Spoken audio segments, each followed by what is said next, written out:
一开始金光相向，给你看到，川普大帝手上拿着是什么？是他的川普金卡要开卖了，还把自己的头像印在卡片上。什么意思呢？3000万台币传到 Jose， 让你快速变美国人。后面还有白金卡更猛，连你的海外收入都免税。你以为川普这一招只是在吸收全球的富豪来美国移民吗？错，这恐怕是冲着台湾半导体人才而来的政治杀器呀！你知道，美国现在缺工缺到快翻过去了，亚利桑那的台积电目前至少缺6000人，而在德州鸿海、台达电都在喊人不够。川普现在干脆直接告诉你，你来，我给你身份。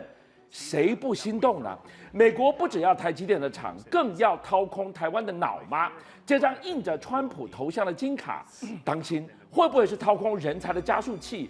弃台危机的预告片。对，没错，我们看到说刚才呢，川普手拿了这个他的金卡，他的金卡正式开卖。他说呢，你只要呢100万这个个人就可以买到这个金卡。然后呢，如果你要为旗下的员工来说话，可以支付大概外籍员工可以支付大概200万每一个人的这个企业的这样啊，可以支付这样哈。是。但是呢，他是说提供给在美国合法身份跟通往公民身份的这个途径。那如果你是企业员工呢，可以转让，但是你要维护费一年大概是2万美金，所以他把游戏规则都讲出来了。那为什么会有这个金卡？他说了，我听到很多商业领袖抱怨，他们没有办法聘用来自美国顶尖大学的优秀学生，所以就是说可以呢，外国人都可以来嘛，所以等于说为美国在扩充人才库这样一个方式。然后呢，马上金卡推出来之后，听说目前为止大概已经有7万人要注册排队的一个状况。然后他还说了，金卡你们赶快需要的人赶快买。他还说接下来还有白金卡，白金卡就是说这个费用是500万美金。他说你可以停留美国270天，然后另外最好就是说境外收入不必在美国缴税。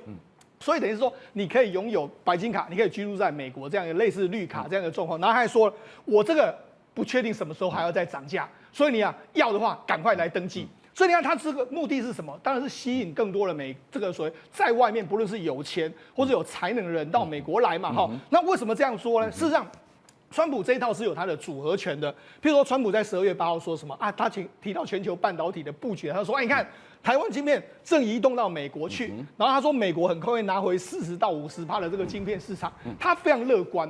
不过，当然他乐观来说的话，为什么这样说呢？第一个，你看。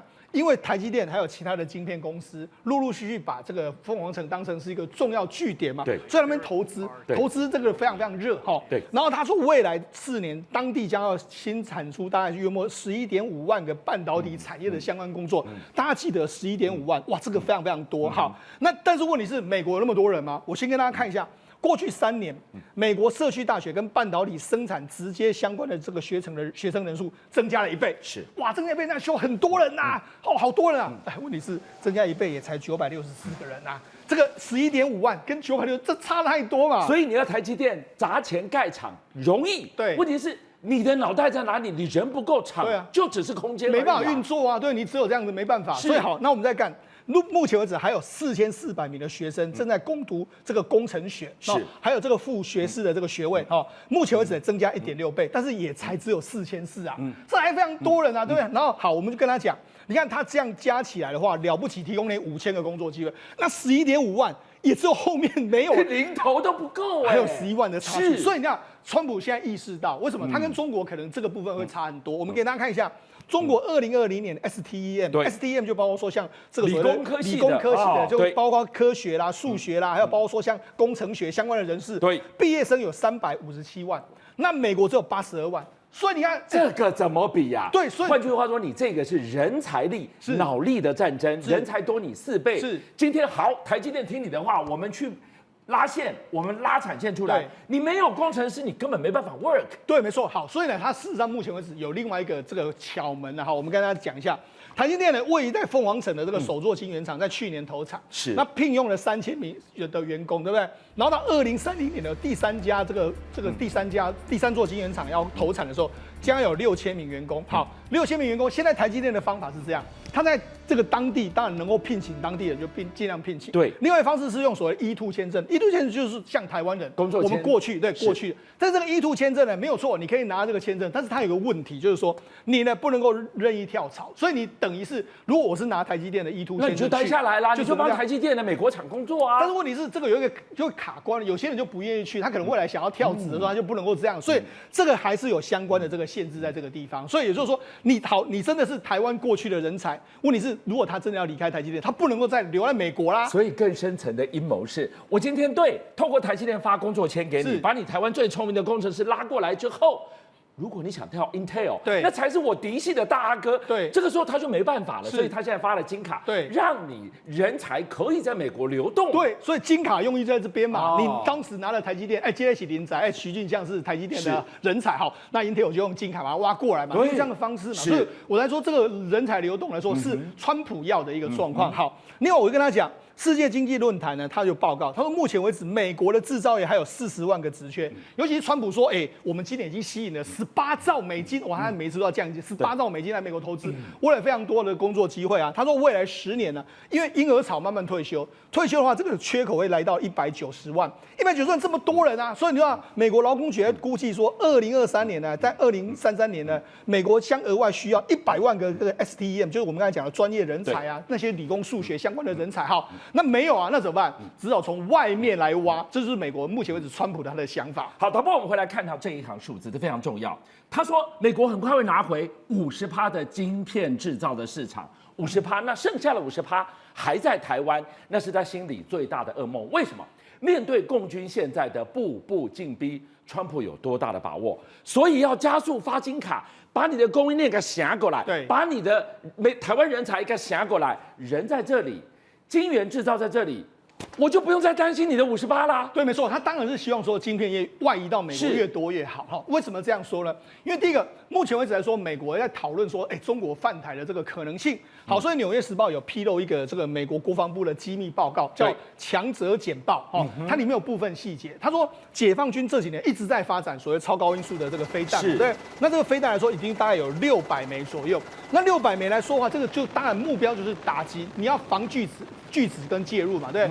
但是他就说，如果美军来的话，我就用这些超高音速飞弹，把你的航空母舰，把你的这个舰队的这个战斗群，把它击沉，这是他们的想法哈。但是有没有办法做到了？我们先跟大家看一下这个中国人民海军的这个官方账号，他宣布了一个宣传短片。对，那宣传短片叫做“箭在弦上”。箭在弦上，当然你就知道说我要攻击你嘛，对。然后他这个影片中间展示了一枚反舰飞弹，然后看到它发射出去之后，你仔细看哦。它在最后要降下来的时候，就像你有没有发现，它好像稍微有点转弯的这个状况，有点往下的时候呢，突然有点转过来，这样再往下。你为什么要带我们看这个美感呢？好，这个为什么要这样说呢？因为第一个，飞弹出去的时候，重点就是说，如果我只能够直直的打到你的话，那没算什么。但是问题是，这个物品，这个所谓标的物有可能会移动啊，在移动的过程中，它可能循着这个标的物，移动，我这个弹道打不过你，但是我可以变轨这样直接在击中。哇！这个说明什么？就是说，今天你在动，我可以跟着你动，及时调整。我为了提高命中率，提高命中率的另外一面就是你更难拦截我。对，没错，都一样的意思嘛，就是我可以更精准的击中你，我可以在空中完成变轨的方式，让你更难预估我的这个状况。所以这是中国他们相关的反舰飞弹的这个状况。好，那除了这个反舰飞弹来说的话，在93阅兵的时候，当时我们都在一直在看，他还用一个非常有这个我们要第一也是这个很少亮相的叫航舰杀手，他们要鹰击21的这个飞机，你看外面有写这个 YJ21，就是鹰击21的意思哈。它这个射程大概约莫是1000到1500公里左右。这个是从飞机上面发射去打军舰。好，那事实上这个就是说平均的速度大概是6马赫。事实上我说了，6马赫其实很难拦截了，它最高速可以到20马，几乎是没办法防守的一个状况哈。那尤其是你看到他们除了这个鹰击系列的这个空对舰的这个飞弹之外，另外一个他们民营企业叫四川凌空天航科技有限公司，他们有自己研发一个叫做也是超高音速的这个导弹。那超高音速的导弹它叫做御空级的1000，它最近起发表，就是我们现在看到这个。那这御空级的1000来说，它最大航速在5到7马赫，然后射程是1300公里。是说我问你，我们现在讨论的是极音速飞弹，对就像说这个航母杀手对鹰击21空中发射下来，是这是理当是请国家的力量去发展的，是应该是握在国家的手上是。居然下放到民间，如果连民间的四川凌空，它都可以发展出7马赫的极音速飞弹，那不就白菜价管好管饱了？对，为什么它要引进这个民营企业？因为我们民营企业来说，成本可以降比较低嘛。是所以你看到它这个也是一样，有这种你看它的这个造型，它里面就是有那种类似可以变轨的这个造型对哦。然后它末端还可以再加速，所以它等于是说要击中你的时候，它可以变轨，然后速度更快，让你更难拦截，可能可以来到这个7马赫之多。是但是问题是它最重要的重点是什么呢？事实上，美国也想要让更多民营企业参加，对中国也是一样。对，因为它可以让成本降低。你看这个一枚的这个御空级的1000来说，就可以降到70万人民币。只要70万人民币一枚，对好这是什么概念啊？对，70万人民币我们乘以5来说的话，大概也是300多万而已。其实台币300多万这是非常便宜的对杀器耶。好，那为什么这样说？对美国现在不是要做这个，包括说他们的这个美国的金琼啦，或者说美国上面就是防你这个极音速来打。美国上面的这个目前为止舰队来防空飞弹来说，最重要的叫做标3。标3防空飞弹来说的话，你看它单价一枚大概是要2.12亿人民币。好，你看2.12亿对比大概约莫是70万人民币，这个差距太大了嘛，对。但是问题是，你知道，你这个2.12亿人民币的这个标3防空飞弹，你至少需要发射2枚或是更多，才能够拦截这个所谓的天空级1000的这个飞弹。70万对上2亿，这已经不只是下士对上士，是，而是我根本草船借箭，我掏空你，让你放血而亡啊！对，我们刚才对比嘛，你看它哇70万对比2亿多是饱和攻击，大概是300枚左右嘛。对，你可以这个你一枚，人家可以生产300枚，那300枚来你要攻击600枚来拦那你根本没那么多钱，是太多成本，所以等于中国用这种方式哈。那除了这个方式来说的话，你看中国现在就是他对他们自己的这个飞弹相当有信心嘛，所以你看最近期的这个中国跟日本不是处得非常不愉快吗？你看他们还发布这样一个画面，下面那个是什么地方啊？对，日本嘛，哇，模拟画面，他说你看啊，我们中国有这么多导弹来说哈，你看瞄准日本的这个日本帝国啊，是，他说你看日本鬼子，你看我瞄准你很多地方，你看包括说名古屋啦，还有东京周边的这个地方啦，然后就跟你说，你看我们可以如果真的要打的时候，我们不怕你，我们可以让炮轰你，用这种万箭齐发，就是所谓的空中的武器这样齐发来攻击你嘛。所以我在讲，这就是中国的底气嘛。他为什么觉得说，我好像慢慢的有这个进逼第一岛链的这个状况，就是我的飞弹事实上是一个非常难拦截的一个状况。57报新闻的所有好朋友，军相又来了，谢谢大家，是你们的订阅数加持了我们，让我们在4月6号中午过后破100万了，多不容易！你知道每一天晚上9点到11点，他在播的时候，我要盯着直播人数升还是跌，一觉醒来我要去看有多少人来点阅，一段时间你们给了我100万的订阅，真的无限感激。最后。我要跟大家瞪眼看，再一次谢谢你们大家，同时请介绍更多好朋友来支持57报新闻，俊相还有优秀的57报新闻团队会继续为大家每一天挖真相。Come on, come on, come on.